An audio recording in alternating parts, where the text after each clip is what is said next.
अमोघ शक्ति देखने वाले सभी दर्शकों को पंडित अखिलेश ओदेच का प्रणाम। नमस्कार मित्रों, भगवान गणेश की उपासना कितनी प्रासंगिक है कलयुग के अंदर, आज के युग में। ऐसा कहा जाता है हमारे तंत्र शास्त्रों में, कलो चंडी विनायकौ, अर्थात कलयुग के अंदर भगवान गणपति की और माँ दुर्गा की उपासना बहुत ही महान फलदायक होती है। कैसे? देखिए, कलयुग के अंदर जो है, हम सब जानते हैं कि सारे जो दुर्गुण हैं वो मनुष्य के ऊपर हावी रहेंगे। ठीक है, काम, क्रोध, मोह, मद, लोभ, ये सब कलयुग के अंदर हावी होंगे। इन सब को मारने के लिए, इन सब को समाप्त करने के लिए भगवान गणपति ही श्रेष्ठ उपाय हैं। भगवान गणपति की उपासना ही सर्वश्रेष्ठ कही जाती है। क्यों? ये अपने मन से नहीं बोल रहा हूं। हमारे मुद्गल पुराण के अंतर्गत ऐसी कथाएं आती हैं भगवान के प्रमुख नामों की। वक्रतुंड महोदर, लंबोदर, गजानन, विघ्नराज, विकट, इस प्रकार से जो विभिन्न नाम हैं उनकी कुछ कथाएं आती हैं। उन कथाओं को आप समझने का प्रयास कीजिए। उन कथाओं में ये विभिन्न नाम रूपी भगवान गणेश ने किस किस राक्षस का वध किया, उसको समझने का प्रयास कीजिएगा। देखिए, बिल्कुल कोरी कथाएं नहीं बताता हूं मैं, कुछ ना कुछ काम का इस वीडियो में आपको जरूर मिलेगा। बने रहिए। भगवान गणपति में अगर आपका इंटरेस्ट है तो सुनिएगा ध्यान। इन पुराणों की कथाओं में बहुत सारे राक्षसों का वर्णन हुआ। मदासुर, मत्सरासुर, क्रोधासुर, लोभासुर, मोहासुर, कामासुर, अहम, दुर्बुद्धि, ज्ञानारी, ज्ञान आरी मतलब ज्ञान का आरी मतलब ज्ञान का शत्रु, ये सारे जो हैं इनको असुरों के रूप में दर्शाया गया है।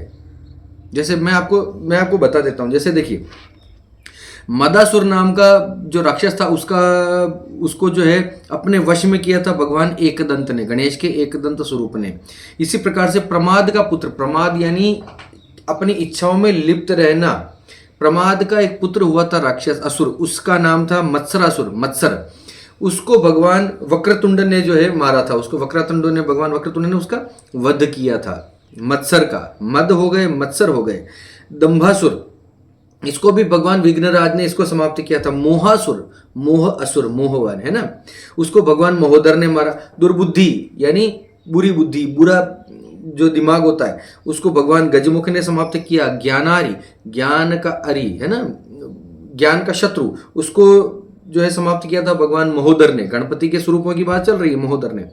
इसी प्रकार से लोभासुर को मारा गजानन ने, क्रोधासुर को मारा लंबोदर ने, मायाकर, माया में फंसे हुए जो व्यक्ति होते हैं, मायाकर, माया नाम के असुर को विघ्नराज ने मारा। कामासुर, कामासुर जो है बहुत अत्यंत सबसे शक्तिशाली असुरों में से एक था। कामासुर जो महिषासुर, जो आप नाम सुनते हैं ना, महिषासुर मर्दिनी, महिषासुर का जिसने मर्दन किया था माँ भगवती ने, तो उस महिषासुर की पुत्री थी तृष्णा। तृष्णा से विवाह किया था कामासुर ने। पूरा परसेप्शन समझने का प्रयास कीजिए।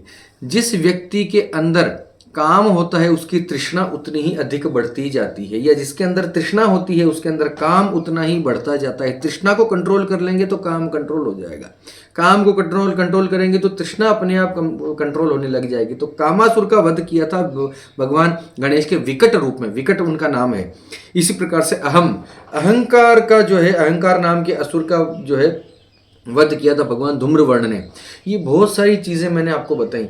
अब देखिए, सारे के सारे असुरों के रूप में बताए गए हैं, कहानियों के रूप में बताए गए हैं। लेकिन मेरा ये मानना है कि आज के युग में, कलयुग में भगवान गणेश की उपासना क्यों सिद्ध फलदायी है, सबसे सर्वश्रेष्ठ फलदाता क्यों है? क्योंकि ये वास्तव में मनुष्य के अंदर के इन शत्रुओं का नाश करती है। ये समझिए। अब ये शत्रु अगर भी इंसान के, मनुष्य के नष्ट होने लग जाएंगे तो अपने आप प्रगति के पथ पर वो बढ़ने लग जाएगा। जिसके अंदर मोह नहीं, मद नहीं, मत्सर नहीं, लोभ नहीं, क्रोध नहीं। क्रोध, आज के युग में क्रोध और काम तो ऐसे शत्रु हैं जो बने बनाए इंसान का पलीता कर देते हैं, बने बने इंसान को जो है सफलता की भट्टी में झोंक देते हैं। सफल होने के लिए शांत होना पड़ेगा, क्रोध को दूर रखना पड़ेगा, काम को दूर रखना पड़ेगा, आपके अंदर से विषयों को दूर रखना पड़ेगा, अहंकार को दूर रखना पड़ेगा। तो क्या किया जाए? भगवान गणपति की उपासना जिस रूप में आप चाहे, भगवान गणेश की खूब साधना करें। तंत्र शास्त्र भरा पड़ा है, कोई भी इनका मंत्र लेकर उसकी साधना आप स्टार्ट कर सकते हैं। इसमें भी अगर आप पूछना चाहें कोई विधिवत कोई उपासना, कोई मंत्र साधना आप पूछना चाहें तो कमेंट कीजिएगा। मैं इनकी प्रैक्टिकल ऐसी सरल साधन आपको बताऊंगा जो आपके जीवन में आपका उद्धार कर देगी, मान के चलिए।